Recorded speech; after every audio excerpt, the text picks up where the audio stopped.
ये क्या ये कि मेरा महल में दिल नहीं लगता है। आज मेरा दिल करता है कि जाऊं किसी जंगल शिकार खेलने के लिए या अपना दिल की बहलाने के लिए, लेकिन बालापन में मैंने दोस्ती किया कहा तो देवलपुर किला दामन सिंह लुटेरा के साथ। ना जाने मेरा दोस्त मुझसे 2 रोज का छुट्टी लेकर चला गया कहा तो देवलपुर किला।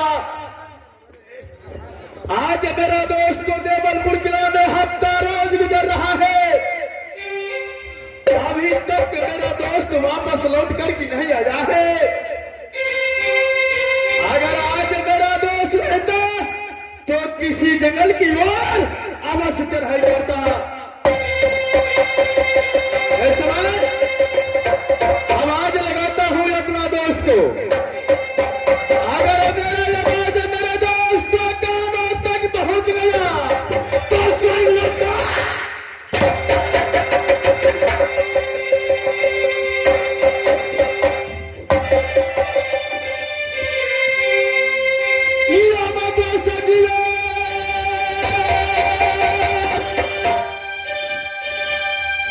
सुना दे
सुनाइए मेरे दोस्त। मेरे दोस्त बोलिए मेरे दोस्त।